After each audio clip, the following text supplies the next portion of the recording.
would say let's start. Perhaps others will join later, but as a standard here, as this is an OpenChain event hosted by the Linux Foundation, I will try to share my screen with the first important point, and this is the antitrust policy notice. Yeah, as if you need any details, I think especially here in the automotive, it's very important, right, with our history. Therefore, also we try to share the agenda up front so that we can also stick to the agenda. And second, that well, this is recorded, and therefore it should be anyway very transparent for everyone who is not joining now but joining later. Then let's see for the agenda. I'm not very used to this Zoom, so give me a second. I hope you can see my screen now. Yep.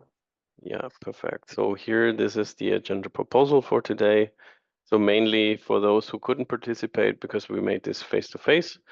We try to collect all the slide decks. We nearly have all of them already also on the page. I can show this later. And yeah, we can also provide some highlights if there are others also who joined there. While we were hosting it here in Stuttgart, so I can at least, because I was there, I can give you some summaries. Second, I don't know if anyone in the line has any context to the eSync Alliance. I think the topic is very interesting about OTA concepts, as we are talking about supply chain, right? And this is, I think, now in automotive, in software-defined vehicle, becoming a more and more important part of the supply chain, especially in the software-defined vehicle, because it's more or less the last step until the end user is getting the software. So perhaps I didn't see any feedback on the mailing list. So let's see if we can at least have a discussion, or if someone knows someone who we can invite then for the next meeting. And last not least, and therefore I was hoping that at least Endusan or Shane could come in for providing some updates, or yeah, whoever is also involved there. About the SBOM study group. For those who are not aware of this, this is, I think we have that study group decision beginning of the year. We had the kickoff, I think, in July to consolidate the data. So last year there was a telecom subgroup also already publishing their part, and then there would be the discussion if we can go with the same one, or if we need specific adaptations, if we have something automotive specific. Okay, then let's go to agenda point number 1. Or are there any remarks or any wishes that we have some other business that we should talk about? If not, you can also tell later. I try to switch the tab now. So the automotive working group meeting took place in September, nearly 1 month ago, Stuttgart. Here we hosted it here at Bosch, and so we tried to compile some interesting topics along the automotive supply chain, because I think, and that was also one feedback that I got from the event. Well, it was very automotive. And I said, yes, this was the idea, and not too much OpenChain specific, because I thought, well, if you're interested in the general open source OpenChain status and updates, well, we have the general meetings where you can get those updates, where we really, yeah, should take the chance. And this was also, well, one question, because it became very silent, to be honest, in the last months, last year. So we started very good before Corona, then came Corona, and then that also, yeah, slowed us a little bit down. And so also this face-to-face meeting was a try to, yeah, to respark this whole thing. And I think that worked very well. We were around 40 people in there in the room, even while coming really from even all parts of the world, as Endo-san from Toyota coming from Japan, then also Russ coming from the US, also the colleagues here from the AGL, Dan and Jan Simon were also there in person. So, and especially also from Germany. So Mercedes was very well presented, to be honest, because it's here, it's yeah, home play for them here in Stuttgart. But also here colleagues from Conti, etc. So there were a lot of people where we had a very good yeah, good coverage, I would say. But not everyone could join, and therefore we said, okay, also in the meeting we should provide here then also a recap and also trying to get into a more regular mode again. So at least the participants said they would be interested, plus there would be topics. But the community lives from the community, so therefore, well, yeah, we would need then also the feedback. To my observation, to be honest, it's very silent on the mailing list. But I can tell you one experience in the preparation of this event. I also wrote to the mailing list and didn't see my mail on the mailing list and say what happened. Yeah, and this is a moderated mailing list, and by default, every new message comes in as moderated. So a moderator needs to look at it and then approve it, or you can, or the moderator can set people then as unmoderated, and then your messages will directly go to the mailing list. And I think this was also a little bit neglected. So I'm never sure if this is still the case, that some messages get stuck in the moderation, or what is the case there? Yeah. Marcel, Then yeah. just a quick question, like who are the moderators? Endo-san, Okay. Shane, and because I was renting, to be honest, a little bit, so Helio also volunteered to be moderator. So we have at least those 3 moderators, but I don't know if they are regularly looking at it. So I'm not a moderator, so I cannot look at it. But at least they put my email address as unmoderated, so I have the luck that if I write a mail, it will directly appear on the mailing list. Yeah. So perhaps we can also ask them again, if some of you have the impression that there still gets something gets stuck, then we should yeah, highlight this again, because this is really then a killer for our community, right? If mails are not moderated and get stuck there in the mailing list. Yeah. And maybe another question, why this is moderated? Because I don't think the other mailing lists are moderated. Or are they? I have no idea, but I think it's Yeah, the I think all. default. I can add I can give you some clarification on that. All the mailing lists are moderated. Once people communicate about 2-3 times, their mail ID becomes unmoderated. Yeah, so also tooling group we have moderated. So in the tooling group, I'm the moderator, and by default, I think the default is very restrictive.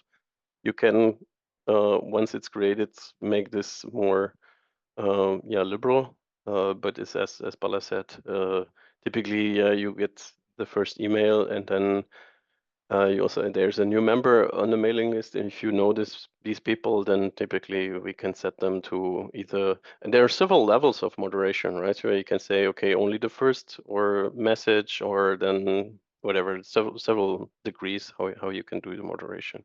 But you need to get active. That's the point. And if no one looks at it, then it's hard, especially if it's not yeah, the UI is not, yeah, directly accessible. So you need to log in yourself to the mailing list and then go to moderation. And if you do this more often, I think it's easy. But if you only do this every now and then, and I think Endo-san is same like me. Yeah, so for the tooling group, to be honest, I just became aware of this by incident.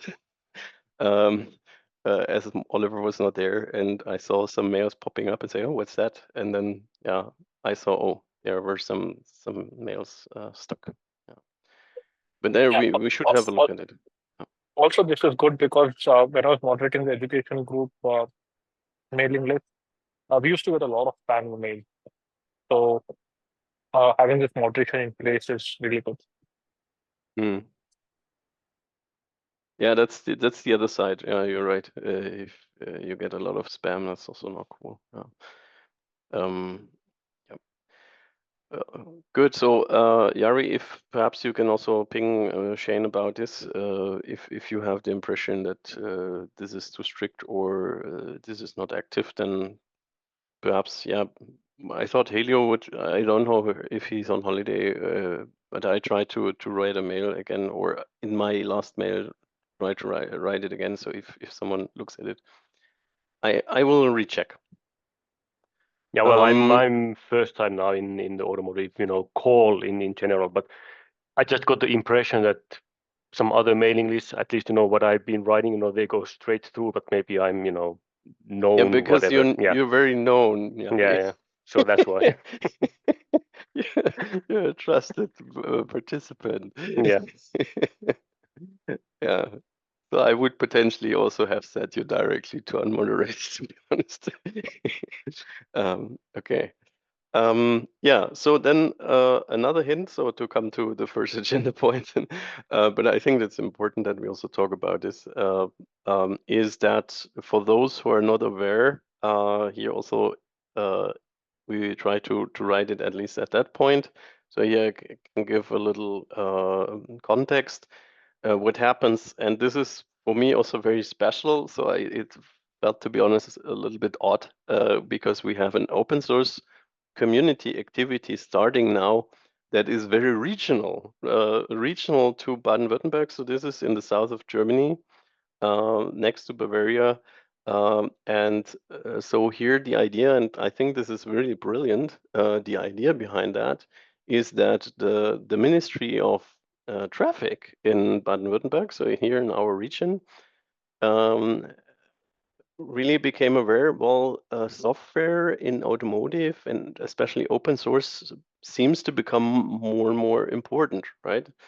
And then they started discussions, and yeah, with Mercedes, Porsche, and ITAS, they had a discussion and came to the conclusion, okay, we need to do something. And the idea here is to have to build up a community of small and medium businesses, small and medium enterprises in the automotive supply chain, to enable and yeah, support the use, but also the collaboration with open source, in order to really, yeah, have the best-in-class open source supply chain in the automotive in the whole world, more or less.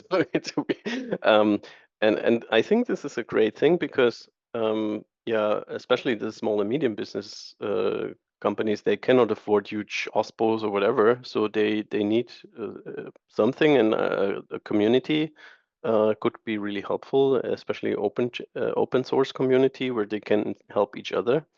And well, at least the 3-4 companies that I mentioned will step in here in the beginning to help to build it up. Also supported by the Ministry of Traffic.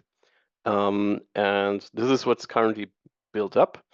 And so therefore we also try to now, at least for the events in our region here around Stuttgart, also to link this with OpenChain, because this is also a perfect OpenChain topic, right? It's about the automotive supply chain. So it's currently in incubation, so it's not done yet. Also here, the Ministry of Traffic realizes this is not a easy thing, right? It's not like you just order it and then it's done. There's a lot of work, but I think with the colleagues from Mercedes, Porsche, ITAS, and well, we also involved At least we have people that know how open source communities could work, and we try our best. So there's a lot of activities that are starting. Why are we not promoting this here too heavily? Is first of all, it's all in German or even in Swabian. Yeah, so this is a regional dialect here in Stuttgart region because it's explicitly meant for this target group.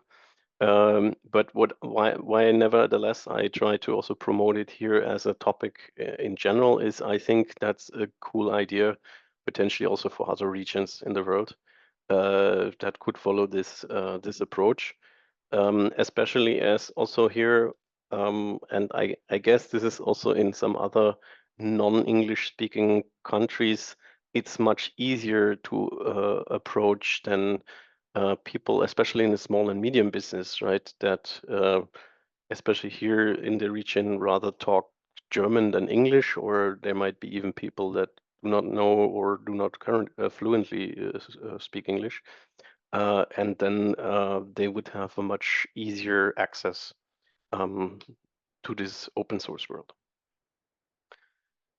Okay, so this is as a side note. So if you're interested, I think this, especially for Germany, this will well, it will start regionally, but it's not obviously not limited, right? If someone wants to come in, this is, I think, if the question of Donato is which ministry of Baden-Württemberg is involved and which role do they play in the build-up of the local OpenChain community? It's not OpenChain community, it's their own community, but I try to link it with OpenChain. So this is point number one.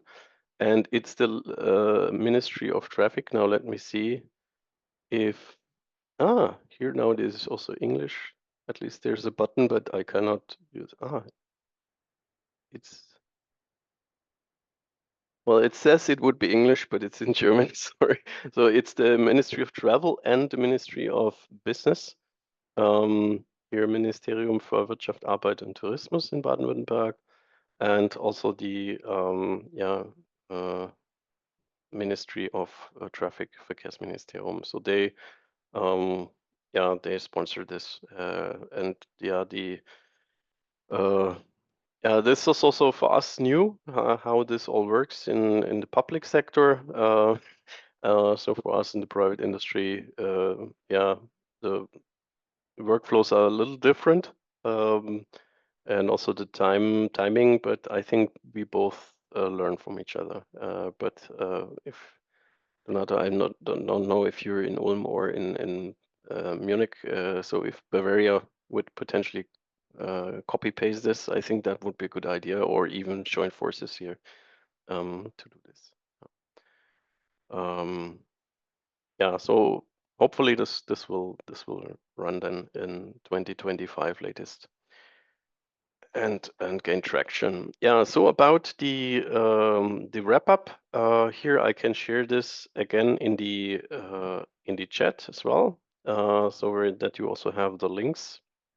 So this is what we did. We just used the same page here from the invitation. So this is the invitation page, and we just added in here the links to the slide decks. So if you're interested, I especially got a lot of requests about Detlef's slide deck. Because this is also partially the slides that he used also in the EU. So he had a lot of talks with the EU itself with a very good impact. So that here we have a lot of EU-funded projects in Europe that I now are in the right direction. But starting at the beginning, so here Shane made a really, really rough summary of OpenChain in general. Endoson, he talked, and this is meant as welcome back because he used to be, he told us 1.5 years in India in the meantime, so also not chairing then the automotive working group in that time. I think this is also something that I observed now the second time, so that we have well, a community works, yeah, ideally by itself, but I nevertheless see some more dependency now on specific people, like the chair, for example. And if the chair is not there, so then also the activities go low. And therefore it's good because now Endo-san is back in his original position, more or less, or in the area, so where he's also then more involved in OpenChain and also into this automotive working group. So here you can see his slides. Then we had the update here from US and EU. So here about the regulations that are happening.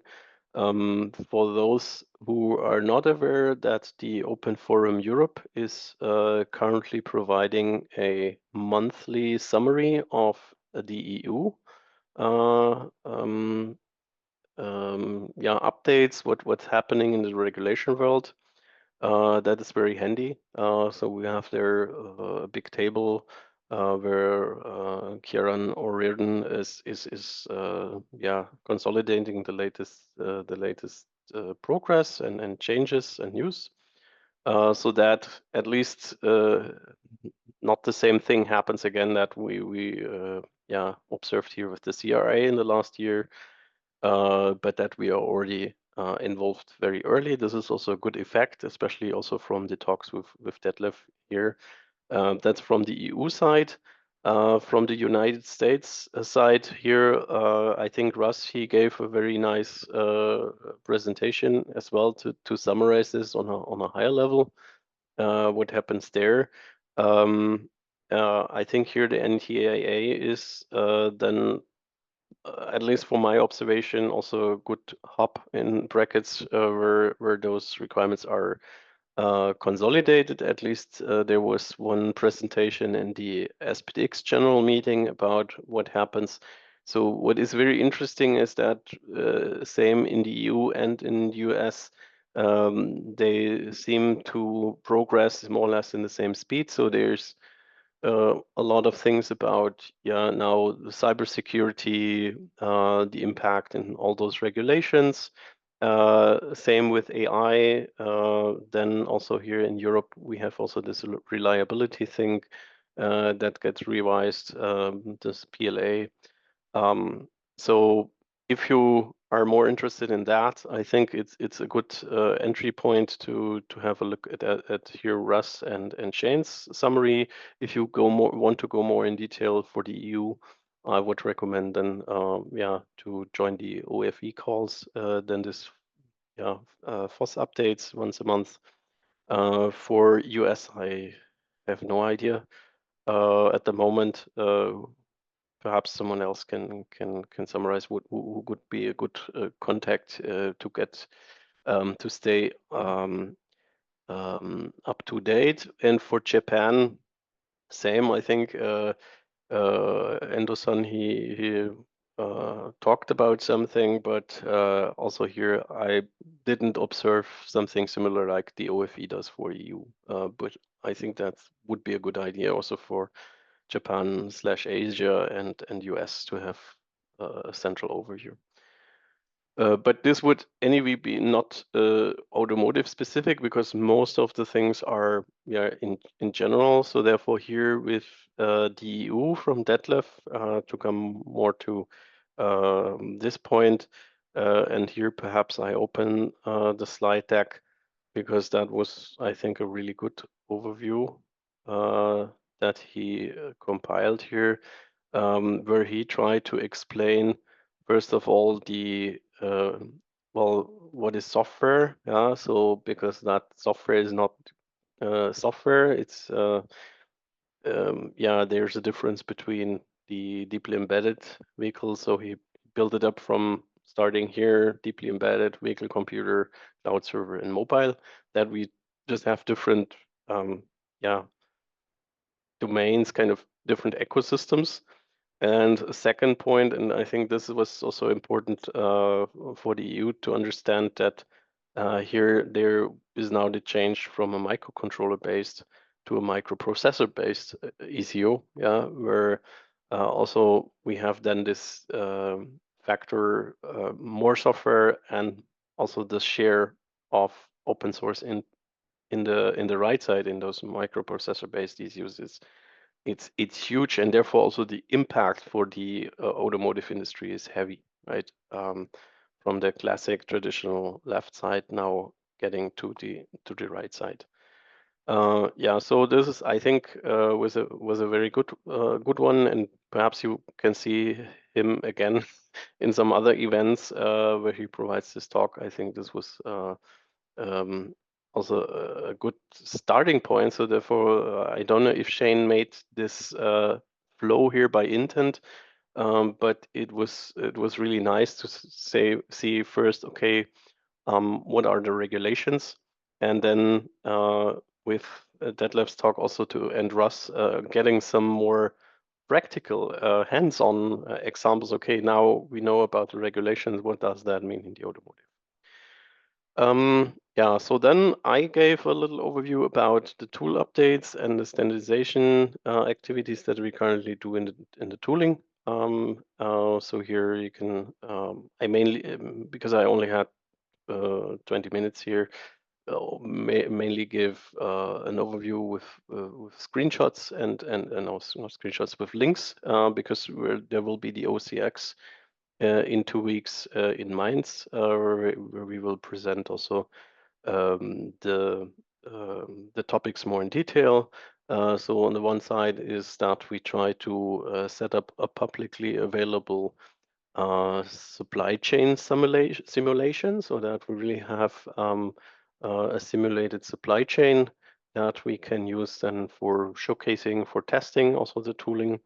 Second, we have currently activities in the SPDX with an operations profile. So where we have in the SPDX version 3, where some of you might know, we have different profiles that we set together with ARM and SAIS and said, okay, we have the idea of additional collecting additional context information about the business context, for example, for export control reasons, etc. And the third point is the Eclipse Apoapsis, where we provide the old server and also some guidance. And this is again going into the direction of the small and medium business in the supply chain, so that we ideally want to have the opportunity for everyone in the supply chain to access free and open source automated infrastructure to automate the open source compliance. And so that's the three things that are heavily linked also with OpenChain. Here, thank you, Yari. He provided here in the chat a link to the tight lift. So that would be then the equivalent potentially for the OFE EU regulation collection. And here for tight lift, we have something for US. Perhaps Bala knows something from the Asian part, and then we could collect the landing pages. Yeah, that would be great. Then here about Catena X, Structus X, that was a little bit from the content, a little bit off topic in the beginning, but the presentation showed that there's on an abstract level a very big similarity between OpenChain motivations and the Catena X Eclipse Structus X motivations. So if you do not know about Catena X Structus X, then this, I think, his slide deck was a very good intro, and he also Lars made here also, because I asked him to, to the question, okay, is there a supply chain for data? Is there any connection to OpenChain?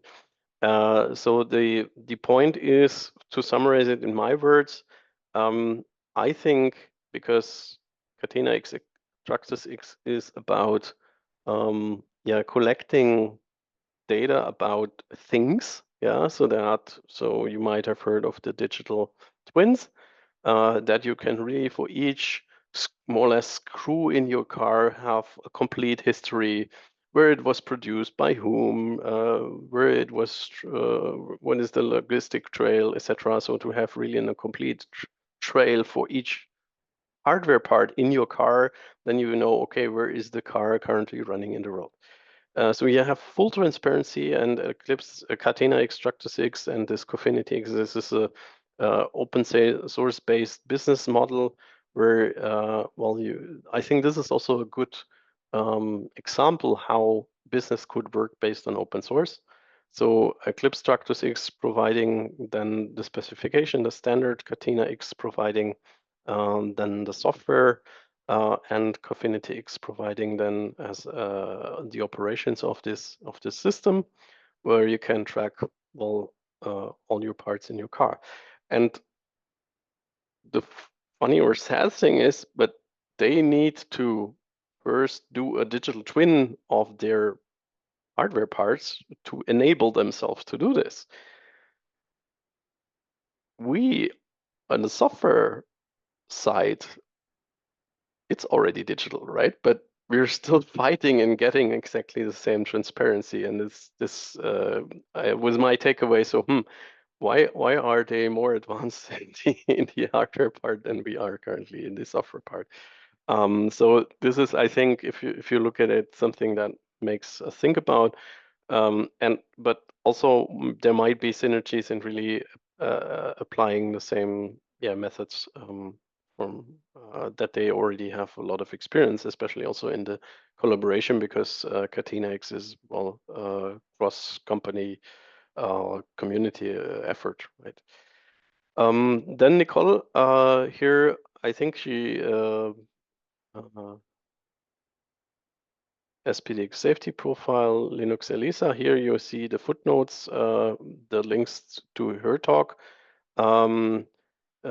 because she already gave this talk also in FOSDEM. So I don't know if she had some extra slides here. If not, then well, the links are not here. But as you can see, then at the bottom. Linux ELISA and safety profile. And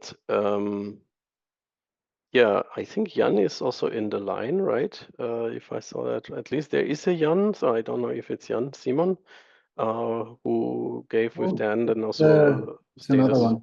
It's another one, okay. I hear it from your voice. So Jan and Dan, they gave an update on AGL. This was also a hint from Endo-san, who is, as Toyota, is also very active in the AGL, that they try, and here we have, I think it's good that we talk about it, right? Because in the AGL, they have now initiative to support OSPOs, in the automotive supply chain, to get quicker on the maturity level that we need. And I said, and this is also within AGL, so this is a subgroup in AGL, so they promoted it there. And I said, well, did you align that with Anna from the To-Do group? Because hey, you're both Linux Foundation, right? So ideally you should talk to each other. So I tried to link them because the motivation and the activities seem very similar. So for those of you who are not aware, so here at least from the To-Do group Europe, so with Anna, we are currently having this OSPO book activities, also regular meetings where OSPOs meet and try to exchange on good practices, not only exchanging, but also collecting those good practices in a way so that new people, new OSPOs can come in and ideally can ramp up much quicker. And the AGL now has the idea, I think, at least that's my understanding, also to do the same thing, but with the focus on automotive. So this was also mentioned here, and they also gave a status about the current activities that they have. Here and here I also see, yeah, it's not. Sometimes it feels like competition between the topics, but at least the people talk to each other. So that was my takeaway from HEL SDV, because well, it's all about software-defined vehicle. So therefore, also we called the section software-defined vehicle. So you can read on the HEL page. It's okay. They're collaborating with SDV, and SDV you can see, okay, they're in contact also using HEL. So that went very well. Then Sebastian, he gave an insight in Eclipse Cuxa and software-defined vehicle. From a different angle, I was a little bit surprised because he gave really his experience, right? From a practitioner's perspective. So not a high level, but really, okay, now we did it, and what was our experience? And I think he also compiled that in his slides, where he said, okay, here is the room for improvement. And I guess as he's from ETA/Bosch group, this was also, well, I felt at least addressed a little bit, but I think it was a perfect answer to the activity that HEL is driving to, raise the maturity of OSPOs to support their projects and developers. And here this was now the other perspective, right? Sebastian rather looking from an open source project perspective, how does it feel for him within the Eclipse Foundation, within a huge automotive company? So I think that was also very, very good match. Yeah, and then finally, yeah, we were running a little bit out of time, to be honest, then at the end. So here this was really, really short. Then about the updates in standards. But I think if you're following the OpenChain updates anyway, so this was just, again, a summary that Shane also gave then in the other occasions. Yeah, so 18974, I think it's this is the security part, right? That seems to overtake a little bit 5230. My observation is that a lot of people looking at the security, supply chain security specification here as a reference, because everyone talks about SBOM, everyone talks about security, cyber resilience, etc., etc. And at least I do not observe the same hype in the compliance. But I think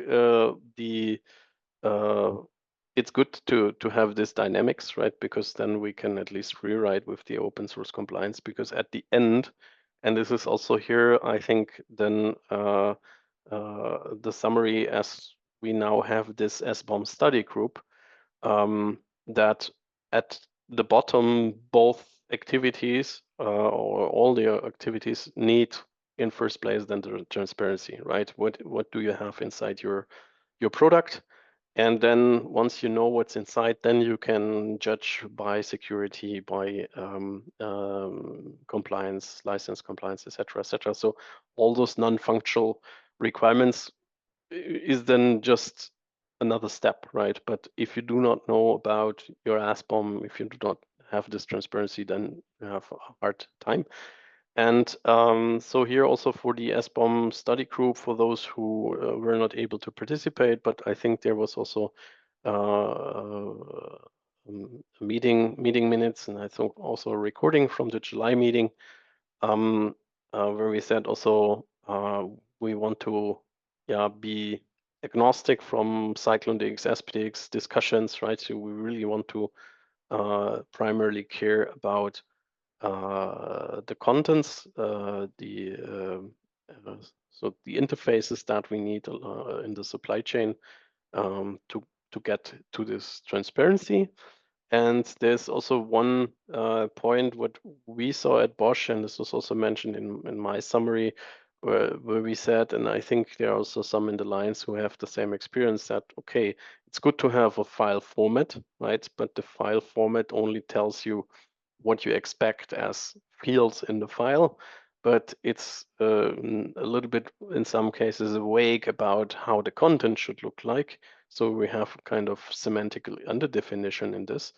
And what we try to with this sepia approach that we share as Bosch currently shared, and also as part of this SBOM study group, at least our JSON scheme, so that if suppliers or customers get an SBOM, be it in SPDX or CycloneDX, you get an additional scheme where you can then also check, okay, is it according to the scheme, yes or no? Not with the idea to push this as a standard, what would be nice for Bosch, but we're realistic. We think, okay, everyone has a different definition, but having those schemes then collected in a standardized way, so we could then check, okay, if we get another SBOM from a supplier who has a different scheme, then we ask him, okay, then can you also provide your scheme? And then we can try to match the schemes, etc., etc. So this is, I think, the next logical step, and hopefully then one day we can also perhaps to a standard that we have use all, at least for telecom, automotive, you name it, at least in a certain area, or at least in a certain domain, then to have standardized schemes that we know, okay, now we have a file format, and also for the content we have some standards what we expect in here. Well, last not least, then Keith gave an update, but this was only verbally, so no slides, about the Open Invention Network. For those who know Keith, he was a strong promoter of this Open Invention Network. Historically, because of this Linux, with the evil Microsoft patent threat there, and then Microsoft also joined the OIN, so this became a little bit of weird. So what is the sense? So, but this was my takeaway from his talk, that now there is, and perhaps if you're interested specifically in the context of AI, here there seems to be a new a new push from companies that approach him, so that there are a lot of open questions in the AI context that could be ideally then also covered by an approach that Open Invention Network is promoting. So here I would expect also in the next month some updates from his side. Okay, this was the brief summary from my side. So Donato, he needed to leave. Okay, are there any other hints, or let me see, is there anyone who was also on site who could correct me? No, I don't think so. But any questions to the topics, or something I should go more into detail? Will this in-person automotive work group meeting become a repeating thing year on year? So if you ask Endo, he said he loves this place, so he would love to come back next year. So I don't know if you heard. So I think we didn't really plan this this meeting time because it was a week ahead of the Linux Summit in Vienna. So that was a great chance also for Endo, for us, for all the others that anyway planned to come to Vienna, to Europe, to fly in just a few days earlier and be on this in this face-to-face meeting. Because you would, I guess, not only fly in only for this face-to-face meeting. So this was a lucky coincidence then that we have chosen this date. So for next year, if you heard the Linux Summit Europe, where we would have the same thing, is not in September.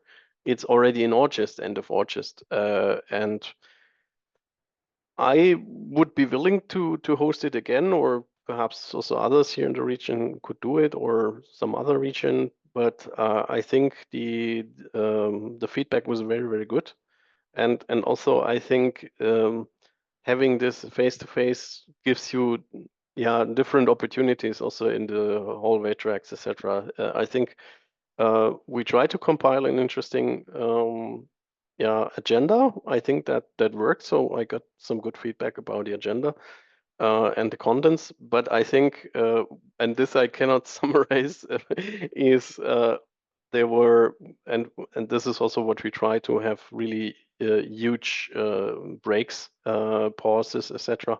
for networking, and that was used heavily. I think that was very good, especially with the mix of participants, and therefore it was also a pity that because of some travel restrictions, etc., not everyone could join. But I think if we could establish this on a more regular basis, I think if you would ask in the mailing list, and the mailing list would be moderated and people would answer, I think you would get a positive feedback to repeat the same thing in 2025. Awesome. Yeah, because even I'm in favor of in-person meetings. That gives us more concentrated time to discuss on the topics at hand. Yeah. Yeah. What was very surprising for me is because also, well, to be honest, we also had some limitations. We said, okay, how shall we do this? Yeah, who pays the lunch, etc., etc. And at the end, we said, well, we just do it on the afternoon after lunch. And it's at least here for most of the participants, they fed back, well, this was brilliant time frame, right? It was not too long, not too short, and have starting at 1 here local time gave them the possibility to travel in the morning and go back in the evening. And that was really cool. I didn't think of that. I first thought, oh, it's only 5 hours. This is a little bit short, but at the end it was perfect timing. Yeah, most of the people did it. With coming with 2 colleagues, one driving in the morning, the other one in the evening, etc., or by train or something like that. That went very well. So I think this is at least for me, a takeaway. So that such a time slot is really perfect for face-to-face meetings. Yeah. Okay. Yeah. So please, Bella, also promote if you're interested. Use the mailing list. Say, hey, let's do it again. As I said, I think we could host it here easily again next year in our rooms. But then the timing would be what would be a good time? That's a question, because I cannot imagine that people just fly in for automotive work group, but as a fringe event or a week earlier or a week later, to have the people on site. And I think that was really nice to have here Toyota and from Japan and US side more or less represented by Russ as former automotive representative there from his OSPO and the AGL. So that was nice. So if we could give also the people the chance to join in, that would be great. Yeah. But there are also other activities like the Covesa SDV, where there are also activities. So therefore, I try to also with Endo and Shane to compile really open chain specific or supply chain specific content. And this is then also something perhaps we could discuss in the mailing list. If there is still something left next to SDV AGL that would need another a forum, right, for this kind of topics, as one supply chain, etc., etc. Or if we say, well, no, let's just put that in one of the other topics, AGL or SDV, whatever, because then people are there anyway, and then let's just add another topic there on the agenda instead of setting up another another meeting or another event. But at least this year, I think it worked because the topics that you saw here were, in my point of view, open supply chain specific, right? And also we have, not everyone is joining AGL, not everyone is joining SDV. So I think that is then a good umbrella, right? To say, okay, we're just talking about everything, right? Not biased by any of the other topics. So therefore, at least I would be also in favor to keep it.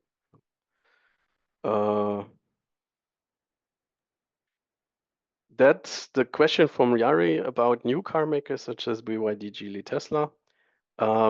Here, I already had I can tell you from the preparation, that was also very interesting for me because I tried to find out, because we're really locally here in Stuttgart, right, with a lot of car makers and suppliers in the region. So I thought, okay, well, I also would like to have a lot of the region and invited. So I tried to find out, well, whom do I know from our competitors here as Bosch or other suppliers in the supply chain that I couldn't invite. And that was a very interesting exercise. Perhaps you can also try it at home with your network. So I sometimes I really reached out for the first time, right? When I said, okay, well, I never got in touch with one of the other OSPOs, so that was very interesting. And so this is then, but this is then a benefit only for those who organize, right? So therefore, you're also welcome if you want to organize. I think this is a good thing to maintain and enhance your network. I was mainly focusing now on the supplier side, obviously. Um, and yeah, but I think it would be a good idea to also reach out to the car makers, because that I think would be the brilliant fit, right? If we have a good share of car makers, a good share of suppliers in the supply chain, then coming together, really talking about the relevant stuff in the automotive supply chain, right? So that this is not limited to only a few.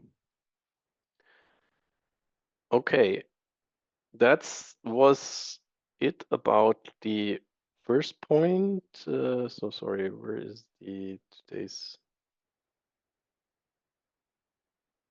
Here we go. OpenChain Automotive Workgroup. So we have 4 minutes left. I already talked a little bit about the SBOM study group, but yeah, as I didn't see anyone in the from the participants who was in there, I would just recommend to look at if you're interested, to look at the summary of the recording from July. But I think there's the next meeting not far. So let me see. Where we will anyway have a wrap up, so I have to go back. I think it will be in the next. Sorry.